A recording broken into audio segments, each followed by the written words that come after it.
এইখানে আজ পর্যন্ত আমার জন্মসূত্রে আমার বয়স 40 হয়ে আসছে, আমি কোনোদিন শুনিনি যে এরকম কোনো অসম্প্রীতিকর ঘটনা ঘটেছে। এটাই প্রথম দেখলাম, যেটা আমাদের কাছে অবাক। আমি চাই এর পূর্ণাঙ্গ তদন্ত হোক, এদের কোনো জাত নাই। রাতের অন্ধকারে হরিবাসর মন্দিরে 5টি ঠাকুরের মূর্তি ভাঙচুর, মন্দির থেকে দূরে বাগানে ছড়িয়ে ছিটিয়ে ক্ষতবিক্ষত মূর্তি। ঘটনার সামনে আসতেই ব্যাপক চাঞ্চল্য, এলাকায় বিশাল পুলিশ বাহিনী, ক্ষোভে ফুঁসছে এলাকার মানুষ। দ্রুত দোষীদের গ্রেপ্তার করে শাস্তির দাবি। মালদার হরিশ্চন্দ্রপুরের রাঙ্গাইপুর এলাকায় খেজুর বাড়ির ঘটনা। ওই এলাকায় প্রাচীন একটি হরিবাসর মন্দির রয়েছে, সেখানে 5টি ঠাকুরের মূর্তি ছিল। গতকাল গভীর রাতে কেউ বা কারা মন্দিরে প্রবেশ করে মূর্তি নিয়ে মন্দির থেকে কিছুটা দূরে আম বাগানে ভেঙে ফেলে রেখে গেছে। চারিদিকে ছড়িয়ে ছিটিয়ে রয়েছে ক্ষতবিক্ষত মূর্তি। সকালে ঘটনা সকলের নজরে আসে, খবর দেওয়া হয় হরিশ্চন্দ্রপুর থানায়। আইসি মনোজিং সরকারের নেতৃত্বে বিশাল পুলিশ বাহিনী ঘটনাস্থলে রয়েছে। ঘটনাস্থলে পৌঁছেছে চাচল মহকুমা আধিকারিক। শুরু হয়েছে তদন্ত। হিন্দু মুসলিম নির্বিশেষে এলাকার সকলের দাবি দোষীদের শাস্তি হোক। বরাবর এলাকায় সম্প্রীতি পরিবেশ রয়েছে। এলাকায় মুসলিম সম্প্রদায়ের মানুষও এই ঘটনায় ক্ষুব্ধ। দোষীদের পাশাপাশি প্রত্যেকেই সম্প্রীতির বার্তা দিয়েছে।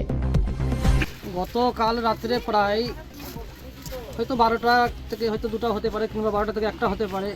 এই সময় আমাদের পুরাতন রাঙ্গাইপুর মন্দির, হরিবাসর মন্দির, সেই মন্দিরে আমাদের প্রতিমা 5টা, একটা রাজা, একটা কৃষ্ণ, 2টা গৌরনীতায়, একটা হচ্ছে মা বুড়ি, 5টা মূর্তি। সেই মূর্তি আমাদের মন্দির থেকে প্রায় 400 মিটার দূরে নিয়ে এসে মূর্তিটিকে ভেঙে ফেলেছে, ক্ষত করে ভেঙে ফেলেছে। এই বাগানে ফেলেছে, আবার সরিষার খেতে ফেলেছে। কতগুলো মূর্তি ছিল? 5টা মূর্তি ভেঙে চুরে ফেলেছে। এখন আমরা চাইছি যে থানার আমাদের আইসি সাহেব আসামিকে ধরুক। আমার জানা নেই, আমি প্রায় রাত্রি 8টা সাড়ে 8টা নাগাদ আমি বাড়ি চলে এসেছিলাম কালকে। ওটা আমি আমার কাছে খবর নাই এখনো। পুলিশ বলছে আমরা এখন আসামিকে ধরার ব্যবস্থা নিচ্ছি। মোবাইল নেটওয়ার্কের মাধ্যমে ধরা পড়বে যে মন্দিরটার কাছে কতজন ছিল না ছিল। আমি পুলিশের কাছে এটা আবেদন করছি যে লোকেশন ট্র্যাক করে আসামিকে ধরা হোক। আমার নাম রাজকমল পান্ডে, রাঙ্গাইপুর। এখানে আমাদের তো বহু পুরাতন মন্দির, এটা আমরা প্রায় 90 বছরের ঊর্ধ্বে হলো। কোনোদিনও কোনোরূপ কোনো দাঙ্গা হয়নি, কোনো কিছু হয়নি। হঠাৎ করে গত রাত্রে কে বা কারা মন্দির উঠিয়ে নিয়ে আসে প্রায় 400 মিটার দূরে, ভেঙে 5-6 জায়গায় মূর্তিটাকে ভেঙে ফেলে রেখেছে। আমরা এসে তো তাই দেখি, তারপরে আমরা পুলিশকে খবর দিই। পুলিশকে খবর দেওয়ার পরে তো এই তো খবর দেখছেন, লোকজন সব এসছে। এখন পুলিশ বলছে ব্যবস্থা আমরা নিচ্ছি, কোথায় কি আসামি আছে আমরা তুলব। যেন আমরা পুলিশকে অনুরোধ করেছি যেন আমাদের সাম্প্রদায়িক সম্প্রীতিটা নষ্ট না হয়, যেন সুষ্ঠুভাবে আমরা থাকতে পারি, সকলে মিলে বসবাস করতে পারি, এরকম ব্যবস্থা আমাদেরকে করে দেওয়া হোক। পুলিশ আমাদেরকে আইসি সাহেব আশ্বাস দিয়েছেন যে আমরা এই ব্যবস্থাটা করছি। দুষ্কৃতীদের কোনো জাতি নেই। দুষ্কৃতী যারা বদমাশ, তারা বদমাশই, সারা জীবনই বদমাশ। ওদের কোনো জাতি নেই, ওদের মধ্যে কোনো হিন্দু মুসলমান বলে কোনো কিছু নেই।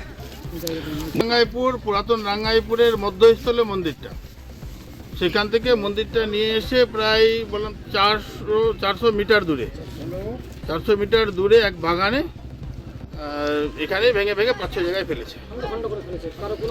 আমরা এর সুষ্ঠু সুরাহা চাইছি, আসামিকে যেন তোলে। পুলিশ বললো যে আমরা তুলবো। আমরা চাইছি যেন এর সুষ্ঠু সমাধান হয়, যেন যেই করুক, যে বা যারাই করুক, যেন পুলিশ ওদেরকে তুলে দৃষ্টান্তমূলক শাস্তি চাই ওদের। কি নাম আপনার? শঙ্কর পান্ডে। দেখেন, এটা হচ্ছে একটা ব্যাপার, কারণ এখানে মন্দির ভাঙা হয়েছে, ব্যাপারটা ঠিক না। মন্দিরে তো মানুষের দরজা থাকে, দরজাতে লক থাকে না, কে কখন পুজো দেবে সেটা তার স্বাধীন ব্যাপার। এখানে মূর্তি ছিল, কিছু দুষ্কৃতী, এরা তো দুষ্কৃতী, আমি এদেরকে কোনো হিন্দু মুসলিম বলে উল্লেখিত করতে যাচ্ছি না, এদের কোনো জাত হয় না। কিছু দুষ্কৃতী এই মন্দিরের যে আমাদের মূর্তি পুজো করে, সেই মূর্তিকে নিয়ে গিয়ে মোটামুটি মন্দির থেকে অনেকটা দূরে একটা বিচ্ছিন্নভাবে ছড়িয়ে ছিটিয়ে ফেলেছে, 500-700 মিটার দূরে জঙ্গলে। এটা আমাদের এখানে যে সম্প্রীতি নিয়ে আমরা চলি, আমার পাশে যারা হিন্দু মুসলিম সবাই আমরা একসাথে, একই দরজা দিয়ে ওরা ঢোকে, আমরাও ঢুকি। এখানে এত ঘনবসতি আমাদের হিন্দু মুসলিমের ব্যাপারটা, এইখানে আজ পর্যন্ত আমার জন্মসূত্রে আমার বয়স 40 হয়ে আসছে, আমি কোনোদিন শুনিনি যে এরকম কোনো অসম্প্রীতিকর ঘটনা ঘটেছে। এটাই প্রথম দেখলাম, যেটা আমাদের কাছে অবাক। আমি চাই এর পূর্ণাঙ্গ তদন্ত হোক, এদের কোনো জাত নাই। দুষ্কৃতী মানে আমার কাছে দুষ্কৃতী, তাদের দৃষ্টান্তমূলক শাস্তি হবে।